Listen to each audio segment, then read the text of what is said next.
Good afternoon. आज के रान्नाबान्ना থেকেই ব্লগটা শুরু করলাম। তোমরা সবাই কেমন আছো জানিও অবশ্যই কমেন্ট করে। আর আমিও ভীষণ ভালো আছি। তো চলো আজকের নতুন একটি ব্লগে তোমাদের সবাইকে জানাই অনেক স্বাগত। আজকে ব্লগটা শুরু করা যাক। তো দেখতেই পেলে একদিকে ভাত হচ্ছে আর এখানে করে নেবো রান্নাবান্নাগুলো। রান্না যে খুব একটা অনেক কিছু শেয়ার করব তা না, অল্প অল্প করে তোমাদের সাথে জাস্ট শেয়ার করব যে কি রান্না করছি আজকে। তো চলো দেখে নেওয়া যাক আজকে কি রান্না করছি। তো এই যে কড়াইটা বসিয়ে দিলাম, গ্যাসটাও জ্বেলে নেবো। আর এই যে দেখো পাশে ঢ্যাঁড়স কেটে রাখা রয়েছে। ঢ্যাঁড়সটা নুন আর হলুদ মাখিয়ে নিয়েছি। ঢ্যাঁড়সটা কিন্তু ভাজা করব না, ঢ্যাঁড়সের ঝাল হবে। আর হবে সোয়াবিনের তরকারি। সোয়াবিনটা সেদ্ধ করে ভালো করে ধুয়ে জল ঝরিয়ে রেখে দিয়েছি। আর সোয়াবিনের তরকারির জন্য যা যা লাগে কেটে নিয়েছি। এখানে ডিমের একটা অমলেট করব, পেঁয়াজ কেটে রেখেছি, ব্যাস। এরপর আমি তোমাদেরকে দেখাচ্ছি রান্নাটা আমি শুরু করছি। তো প্রথমে ঢ্যাঁড়সটা ভেজে নেবো, ভেজে ঝাল করা হবে। ঢ্যাঁড়সটা একটু কড়া করে না ভাজলে ঝালটা ঠিক ভালো লাগে না। মানে ঢ্যাঁড়সের যে হড়হড়ে ব্যাপারটা না যদি যায় তাহলে খেতে খুব একটা ভালো লাগে না। যেই কারণে ঢ্যাঁড়সটা ভালো করে কড়া করে ভেজে নেবো। তো ঘরে আজকে বেসন বা কর্নফ্লাওয়ার কিছুই নেই, থাকলে সামান্য একটু কর্নফ্লাওয়ার বা বেসন দিয়ে একটু ম্যারিনেট করে যদি তেলে ভাজা হয় তাহলেই হড়হড়ে ব্যাপারটা আরও ভালোভাবে চলে যায়। এটা আমি নেট থেকে দেখে শিখেছিলাম, বেশ কয়েকবার ট্রাইও করেছিলাম। হ্যাঁ, ভালোই হয়েছিল। বাট আজকে ঘরে এক ফোঁটাও নেই বলে আর দিতে পারলাম না, শুধু নুন আর হলুদ দিয়ে মাখিয়ে রেখেছিলাম। তো এরপর আমি এটা ভেজে নেবো, এটা ভেজে তুলে নেবো, তারপর সোয়াবিনের তরকারিটা শুরু করে ফেলবো। আর হ্যাঁ, আমার ভিডিও দিতে একটু দেরি হলো, যেমন আজকের ভিডিওটা দিতে দেরি হলো। তারপর এর আগেও গতকাল না তার আগের দিন আমি একদিন কামাই করেছি। মেন সমস্যা হচ্ছে আমি ভিডিও রোজেরই করতে পারছি, ভিডিও করতে আমার কোনো অসুবিধা হচ্ছে না। বাট ওই ভিডিও এডিট করতে যে এক্সট্রা 1 ঘন্টা মতো টাইম লাগে, সেই টাইমটা এক এক সময় আমি বের করে উঠতে পারছি না। সেই টাইমটা বের করে না ওঠার ফলে ভিডিওটা এডিট হচ্ছে না আর পোস্ট করতে পারছি না, এই সমস্যাটা হচ্ছে। আর মেনলি ভয়েস ওভার দেওয়ার জন্য বিশেষত যেটা দরকার, আমার একটা ফাঁকা রুম দরকার, পাখা টাকা বন্ধ করে তোমাদের সাথে কথা বলা দরকার। সেই সিচুয়েশানটা অনেক সময় থাকে না, প্রচণ্ড গরমে পাখা বন্ধ করতে পারি না, অথবা পাখা বন্ধ করে আমি একা ধরো এডিটিং করছি, ঠিক আছে, বাট একা না থাকলে আমি ভয়েস ওভারটা দিতে পারি না। তো যেই কারণে আমি এডিটিং অনেক সময় করে উঠতে পারি না, যেই কারণে ভিডিও আমি ঠিকঠাকভাবে পোস্ট করতে পারি না। মাঝে মাঝে আমার যখনই গ্যাপ যাবে তখনই তোমরা বুঝে নিও যে আমি এডিটিং করতে পারিনি বলেই গ্যাপ যাচ্ছে, তাছাড়া অন্য কোনো কারণ না। নাহলে আমি রোজের ভিডিও করি, ভিডিও করা চাইলেই করা যায়, ভিডিও করাটা কোনো ব্যাপার না, কিন্তু এডিট করাটা হচ্ছে আমার কাছে একটা বড় ব্যাপার। তার মধ্যেও চেষ্টা করছি ভয়েস ওভার যাতে কম দিয়ে সামনাসামনি কথা বলা যায়, তাহলে ভয়েস ওভারটা কম দিতে হয়, আর তাহলে এডিটিংয়ের চাপটা একটু কম থাকে।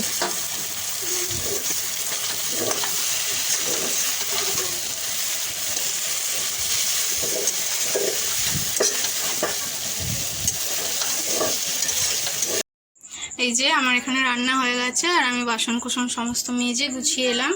আয়ুষের কিন্তু আজকে সকালেই স্নান হয়ে গেছে, আজকে আমাদের দুজনকারই তাড়াতাড়ি স্নান টান সব কাজ হয়ে গেছিলো। তো এই যে রান্নাটা দেখাই তোমাদেরকে। এই হচ্ছে ভাত, আর এখানে আছে ডিমের অমলেট, আর আয়ুষের ডিমটা সেদ্ধ এর ভেতরে আছে, খুঁজে বার করতে হবে। আর এই হচ্ছে ঢ্যাঁড়সের ঝাল, আর এখানে রয়েছে সোয়াবিনের তরকারি। খুব হালকা পাতলা, খুব একটা সেরকম ব্যাপার না, হালকা একদম, ঠিক আছে। তো এই হচ্ছে আজকে আমাদের সিম্পল একদম রান্না। আমাদের সিম্পল রান্নাই হয় রোজের, বলতে গেলে বেশিরভাগ দিনই এরকম সিম্পল হালকা পালকা রান্নাই হয়। তো এই হয়ে গেছে রান্না, এরপর আমরা খাওয়া দাওয়া করবো। আয়ুষ হ্যাপি? তো এখন আয়ুষ পড়তে গেছে, আর এখন সন্ধে হয়নি, এখনও সন্ধে হয়ে আসছে। তো সিমুই করব আজকে। আর এখানে আলু সেদ্ধ হচ্ছে প্রেসারে, গোটা গোটা আলু সেদ্ধ দিয়েছি। কেন এই রান্নাগুলো করছি তোমাদেরকে একটু পরেই জানাবো, একটু পরেই তোমরা জানতে পারবে। তো ভিডিওটা দেখতে থাকো পুরোটা।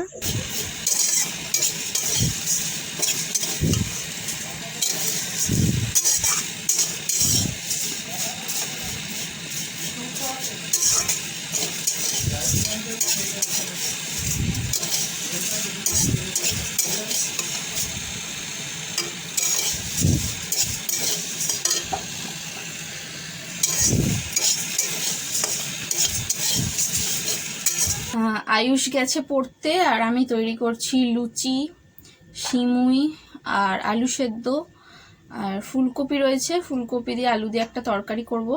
প্রথমে ভেবেছিলাম আলুর দম করব। তো আজকে বাড়িতে একটা কাকিমা ফুলকপি বিক্রি করতে এসেছিলো, ভাবলাম অনেক দিন ফুলকপি তো খাওয়া হয় না, মানে গরম পড়ে যেতে তো ফুলকপি খাওয়া হয় না, গরমকালে ভালোও লাগে না। কিন্তু আবার এই মানে গরমটা পেরিয়ে গেলে বর্ষাকালে মাঝে মাঝে ফুলকপি হলে, মাঝে মাঝে সব সময় না, ভালো লাগে। বা শীতের আমেজটা, শীতের খাবার মাঝে মাঝে ভালো লাগে খেতে। তো ওই জন্য ভাবলাম একটা নেওয়া যাক। 15 টাকা নিয়েছে, বেশি দাম নেয়নি একটা ফুলকপি। তো ওই ফুলকপিটাও হাফই দেবো ভাবছি, খুব একটা বেশি দেবো না, আলুটাই বেশি থাকবে। তো ফুলকপি দিয়ে আলু দিয়ে একটা তরকারি করব।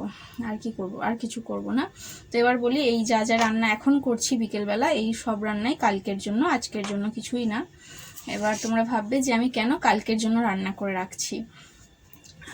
তো বলছি দাঁড়া, কালকে হচ্ছে আমাদের ঠান্ডার উপোস। আজকে সমস্তটা করে রাখতে হবে এবং কালকে ঠান্ডা খেতে হবে। কালকে গরম খাবার কিছু খেতে নেই, শুধুমাত্র চাটা খাওয়া যায়। এবার চাটা কেন খাওয়া যায় সেটা আমি জানি না, সব মানুষেরই তৈরি করা নিয়ম, সেটা আমি বলতে পারবো না। তবে চাটা খাওয়া যায় সবাই বলে, এটাই জানি। তো যাই হোক, কালকে অনেকের বাড়িতে দেখবে ভাত করে রাখে আগের দিন, পরের দিনকে জল ঢালা ভাত খায়। কিন্তু আমাদের বাড়িতে ভাত খাওয়ার নিয়ম নেই বলে লুচি তরকারি, আলু সেদ্ধ এসব করে রাখা হয়। তরকারিটা খারাপ হয়ে যাওয়ার চান্স থাকে, অল্প তরকারি করা হয়। আর আলু সেদ্ধ করে সেই আলু সেদ্ধগুলো জলে ভিজিয়ে রাখা হয়, আলু সেদ্ধ দিয়ে মুড়ি খাওয়া হয়। আর শুধু আলু সেদ্ধ দিয়ে মুড়ি খেতে কেমন লাগে দেখবে, ওই জন্য ঝুড়ি ভাজা, এই যে দেখো কিনে আমি বাবাকে দিয়ে কিনতে পাঠিয়েছিলাম, তো কিনে রেখে দিয়েছি। চানাচুরে যেহেতু কড়াই থাকে, কড়াই জাতীয় জিনিস তো খেতে নেই, কড়াই ডাল জাতীয় জিনিস যেমন ছোলার ডাল এসব খেতে নেই, তো ওই জন্য ঝুড়ি ভাজাটা খাওয়া যাবে। আর হয়তো একটু শশা কেটে নেওয়া হলো, এইরকমভাবে খাওয়া যাবে। তো যাই হোক, আমি এখন এই সামান্য কটা লুচি করব অল্প, কালকে আমাদের এই হয়ে যাবে আর কি। কালকে আবার যেহেতু ভাত খাবো না, মাঝে মাঝেই খিদে পেয়ে যায়। ভাত খেলে দেখবে অনেকক্ষণ পেটটা ভার থাকে, আমাদের অভ্যাস হয়ে গেছে যেহেতু ভাত খেয়ে। ভাত না খেলে ওই কিছুক্ষণ পরে পরে মনে হয় এটা খাই, একটু ওটা খাই, আমি একটা খিদে, ছোটোখাটো একটা খিদে থাকে।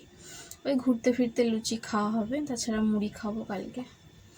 ঠিক আছে, চলো আমার এখানে দেখো, তোমাদের সাথে কথা বলতে বলতে আমি লিচিগুলো সব কেটে ফেলেছি। এখন এগুলো গোল করে হাফ হাফ করে বেলবো, বেলে বাইরে নিয়ে গিয়ে তেলে, গরম তেলে ভেজে নিয়ে, মানে লুচি ভেজে নিয়ে চলে আসবো। চলো আবার একটু পরে দেখা হচ্ছে, এই 5 মিনিট।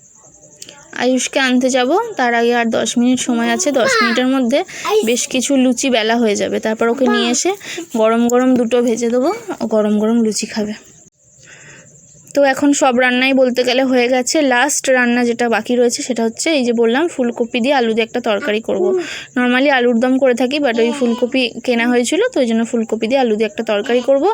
আর এখানে সিমুইটা মিষ্টিটা কম হয়েছিল, ওই জন্য আবার আমি বসালাম। আর জল একদম শুকিয়ে গেছিলো, মানে দুধটা একদম শুকিয়ে গেছিলো, তো আমাকে একটু জল দিতে হলো। এরপর পারফেক্ট একটা টেক্সচার আসবে, কারণ এটা ঠান্ডা হলে বসে যায় অনেকটা। তো এবার একদম কমপ্লিট করে নেবো। আর এখানে দেখো জলটা ফুটে গেছে, ফুটে যাওয়ার পর বেশি ফোটাবো না, আমি এবার এটাকে ভালো করে নাবিয়ে ধুয়ে তারপরে আমি এটাকে ভেজে তারপর আলু দিয়ে তরকারিটা করব। যেহেতু অসময়ের ফুলকপি, একটু এরকমভাবে না করলে ফুলকপি থেকে একটা ভীষণ বাজে গন্ধ ছাড়ে, যেটা কিন্তু আমাদের খেতেও একদমই ভালো লাগবে না। এই হচ্ছে রান্নাটা। আমি একটু ভয় ভয় করেছিলাম যে রান্নাটা কেমন হবে, কিন্তু খুবই ভালো হয়েছিল খেতে। আর সিমুইটা দেখো এরপর পারফেক্ট একটা টেক্সচার এসছে। আর লুচিটা আমি একটা টিফিন বক্সে ভরে রাখলাম, যেহেতু এটা স্টোর করা হবে কালকের জন্য। আর ওই প্রেসারে আলু সেদ্ধ রয়েছে, আর এখানে কিছুটা শুকনো লঙ্কা ভেজে গুঁড়িয়ে নিয়ে রেখেছি, মানে গুঁড়িয়ে মানে হাত দিয়ে মুলে নিয়ে রেখেছি। তো এই হচ্ছে কালকের রান্না আর কি। যেহেতু লুচি টুচি এসব রান্না হয়েছিল, বেশ একটু ক্লান্ত হয়ে গেছিলাম, মানে অনেকটা গরম, ঘেমে গেছিলাম। একটু পাখার তলায় বসে রেস্ট নেওয়ার পরে এখন আয়ুষকে একটু পড়াতে বসলাম। আয়ুষের স্কুলের হোমওয়ার্কগুলো, মানে সামার ভ্যাকেশনের হোমওয়ার্কগুলো করিয়ে নেবো। এগুলো করাতে কিন্তু বেশ সময় লাগে, কারণ এগুলোর মধ্যে হাতের লেখার ওপর প্রচণ্ডভাবে জোর দিতে হয়। হাতের লেখার ওপর নাম্বার থাকে, অ্যানুয়াল পরীক্ষায় গিয়ে কত নাম্বার দেবে আমি ঠিক জানি না, কিন্তু নাম্বার থাকে। আর তাছাড়া কোয়েশ্চেনটা বাচ্চাদের দিয়ে টোকাতে হয়, কোয়েশ্চেনটা মানে স্টুডেন্টদের দিয়ে কোয়েশ্চেন টুকিয়ে তারপর অ্যান্সারটা ওদেরকে দিয়ে লেখাতে হয়, সো একটু সময় লাগে।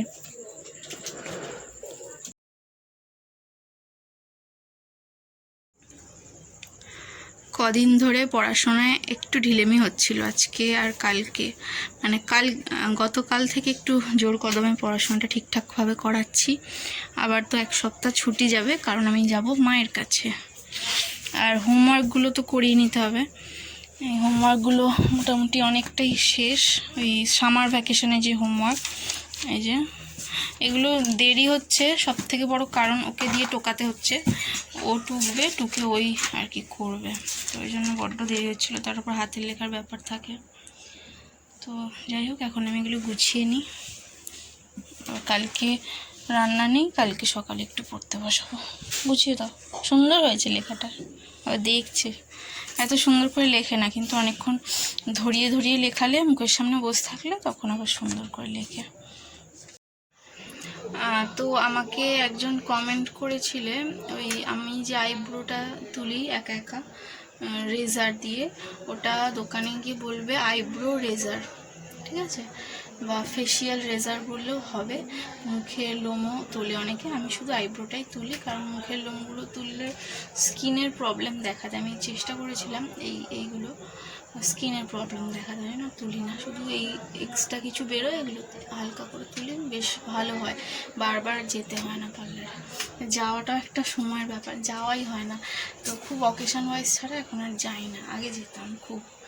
এখন এই রেজারটা দিয়ে ইউজ করি বলে খুব ভালো হয় আর কি, সুবিধা হয়। আমার তো করতে হবে, অনেক বেরিয়ে গেছে, এখন নিজে নিজে করি। অল্প একটু পাউডার দিই, সামান্য পাউডার দিলে আর রেজারটা দিলেই হয়। আর হ্যাঁ, দোকানে গিয়ে তো কী বলে আইব্রো রেজার বলতে পারো। আর যদি অনলাইনে কেনো মিশো থেকে, অনেকটা দাম কম হবে। দোকানে এক পিসের দাম বোধ হয় 40-50 টাকা নিয়ে নিতে পারে। আর হচ্ছে আমি অনলাইন থেকে কিনেছি একসাথে 6টা, ওই 92 টাকা এরকম। আমি এই হাত দিয়ে ধরলে কেন হাত ব্যথা করে বুঝতে পারি না, তো 92 টাকা এরকম। তো আমি মুখটা ভালো করে সাবান দেবো, রান্না করেছি তো, আর তেল ফেল লেগে না মুখটা কেমন বিচ্ছিরি লাগছে। তো বই খাতা গোছাবো এখন, গুছিয়ে একটা ডিমের অমলেট করব। তো আমরা খাবো, ওর বাবাও চলে আসবে, ফোন করেছিলাম 10 মিনিটে। তো আমরা সব খেয়ে দিয়ে কমপ্লিট করে ফ্রিজটা একবার মুছতে হবে, মুছে তারপর কালকে রান্না। এই যে এখানে রয়েছে দেখো, এখানে আমি খেয়ে থালাটা রেখেছি, আমার তোলা হয়নি, পড়তে বসিয়ে ফেলেছিলাম। তো এখানের মধ্যে প্রেসার কুকারটা, আলু সেদ্ধ আছে, এটা ফ্রিজে ঢোকাবো না। আর ওখানে লুচি আর শুকনো লঙ্কা ভাজা, ওইটাও ফ্রিজে ঢোকাবো না। ফ্রিজে ঢুকবে হচ্ছে সিমুইটা আর আলু ফুলকপির তরকারিটা। তো ফ্রিজটা আমাকে মুছতে হবে, যেহেতু আমিষ খাবার রাখা আছে, ফ্রিজ মুছে পরিষ্কার করে তারপরে আমাকে হচ্ছে গিয়ে এগুলো রাখতে হবে। তো এখন তরকারিগুলো বার করি, গরম করি, আমরা সব খেয়ে দিয়ে নিই। ওর বাবারও খেয়ে দিয়ে শুয়ে পড়বে, তারপর আমি ফ্রিজ ট্রিজ মুছে তরকারি রেখে, যদি বাসন মাজতে ইচ্ছা করে আজকে মেজে নেবো, নাহলে কালকে মাজবো। কালকে তো রান্না নেই, কাজের চাপ অনেক কম আছে। একদিন যদি রান্না না করতে হয় না, বিশাল মজা লাগে, সত্যি বলছি, ঠিক আছে। তো কালকে আরেক জায়গায় যাওয়ার আছে, সেটা আমি কালকের ব্লগে বলবো, আজকে বলবো না। তো চলো, আজকের ভিডিওটা হয়তো খুব ছোট হলো, আমি ঠিক জানি না, এডিট করলে বুঝতে পারবো।